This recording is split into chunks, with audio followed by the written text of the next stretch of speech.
Video. Today's Monday, May 2nd. We have two games on the NBA slate today. We got the Philadelphia 76ers versus the Miami Heat and the Phoenix Suns versus the Dallas Mavericks, both game ones of the series. I expect them to be great series, both of them. We had some great games yesterday in the NBA. Bucks, Celtics, Warriors, Grizzlies were two great games. Again, this is on PrizePicks. There is a link in the description below to sign up for PrizePicks. They will match 100% of your first deposit. I'm also not a financial advisor, not a gambling expert. This is for entertainment, educational purposes only.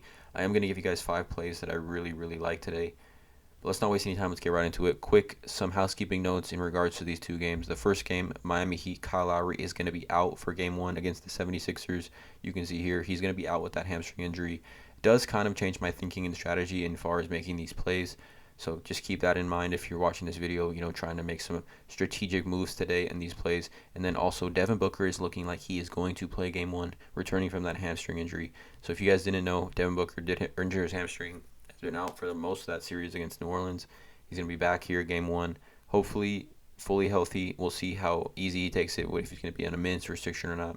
But nonetheless, good news for Phoenix Suns fans. I think definitely that changes strategies as well as far as impact on like Mikal Bridges. I don't think it changes Chris Paul's outlook too much, but like Mikal Bridges and Cam Johnson and things like that, I think they definitely take a hit as far as just points go and just overall shots. But nonetheless, keep that in mind. Devin Booker playing, Kyle Lowry is out. But let's get into these picks. Again, 5 plays total for both of these games. These are plays that I really like. I think for me, let's start with the play of the day. I think, in my opinion, I think this is a no-brainer. It's going to be Tobias Harris over 28.5 points, rebounds, and assists. Joel Embiid is out this game. Don't know when he's going to come back during the series, but for me, Tobias Harris is the biggest beneficiary from Joel Embiid being out. Here are Tobias Harris stats without Joel Embiid this season. Okay. Or 2020 and 2021, but just in general with how he plays without Joel Embiid, 22, 6, and 3. You can see just some of these lines that he's had, clearly over the 28.5 that he is the line projected for him right now. I mean, just with Joel, he hit 28.5 twice, 32 and 31. 3 games that were very close as well, but I think without Joel, James Harden is obviously there and is going to have to take more shots as well, but I think Tobias Harris, I think he plays extremely well tonight. I think he has to play extremely well. I think he plays extremely aggressive. And I just think 28.5 points is pretty low for a player. I mean, we've got to remind ourselves who Tobias Harris is. This is a player that is a 20-7 type of player, 20-8, even double-double, 20-10 type of player in that power forward position. So I definitely am taking Tobias Harris on the over here. I think it's the play of the day. The next play in this game that I do like also has to do with Joel Embiid being out. It's going to be Bam Adebayo. Let's do the over here on Tobias Harris. It's going to be Bam Adebayo over 9.5 rebounds. Again, no Joel Embiid. Paul Reed is the backup center for the 76ers. I know they have DeAndre Jordan as well, but I just don't think either of those guys can really match up with Bam in the paint. I think he is aggressive on the boards. I mean, on the season, Bam averages over 9.5 rebounds. So all he needs to do is just hit that season average. I think he plays a ton of minutes. I think he gets quite a bit of offensive rebounds, more specifically. Again, Joel Embiid being out changes a lot of things, changes a lot of outlook for a lot of players on both of these teams as far as lines go. So I'm taking Bam Adebayo over 9.5. I think it's pretty easy to see why. The next play here that I do like is going to be back here at points. And I think a generous where this line is at is Chris Paul. I'm taking the over here on Chris Paul, 15.5 points. I think obviously Devin Booker is coming back, but Chris Paul in the series against New Orleans, game 1 with Devin Booker had 30 points, 17, 28, had the 4-point game against New Orleans, which he admittedly knows he did not play well. Shot only 8 shots. Game 5 had 22 points, and game 6 had 33 points, 14 for 14. I think he carries that over. He doesn't need a ton of shots. He shoots such a high percentage, especially from that mid-range. He doesn't need a ton of shots to get to 15, 16 points, actually.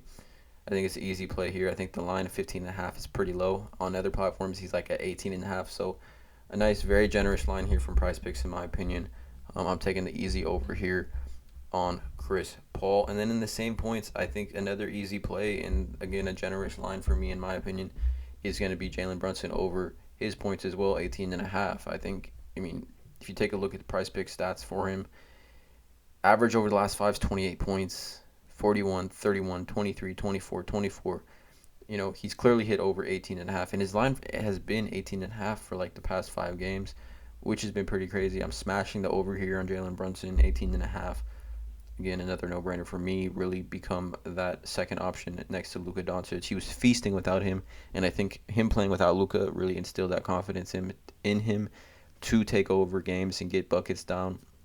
Um, Towards the end of games in crucial moments, and he can do that. He can do it. If you watch Jalen Brunson play, you know that he can score the basketball in a variety of different ways. So I'm smashing the over on Jalen Brunson, 18.5. And then finally, the last play. Again, these are all overs. I think overall it's more fun to play the overs, but sometimes you do need to pick unders. Let me know in the comments below if you guys are just team over or team under. But the last play, I really like Mikal Bridges over 1.5 blocks or steals. He just has to get one block or one steal or two steals or two blocks, and he hits the over. I think 1.5 is generous for Mikal Bridges. He hit the over 4 times of his last 5. His average over the last 5 is 2.4. And against New Orleans in Game 5, he had 5 total. I guess they call them, what do they call them? Blocks or stocks? Stocks. Yeah, stocks. He had 5 stocks, 2 stocks, 2 stocks, 2 stocks, 1 stock. So I think 1.5. I think he's gonna play a ton of minutes on Luka Doncic. Obviously, Luka Doncic carries the ball, handles the ball a lot. Person guarding Luka Doncic is going to be Mikal Bridges. I think there's, has a formula for Mikal Bridges to get a ton of blocks and steals. Not a ton, but I think easy 1.5 is a play for me. Easy 1.5 smash over on Mikal Bridges, 1.5 blocks and steals. So those are my 5 plays today, you guys. I'm gonna lock this in as an entry, and we'll follow it up tomorrow to be transparent. But Tobias Harris over 20.5, Bam over 9.5, Chris Paul over points, Jalen Brunson over points, and Mikal Bridges over 1.5. Let me know in the comments below how you guys feel about these 5 plays. Again, please drop a like on this video, hit that subscribe button, and as always, you guys have a great day.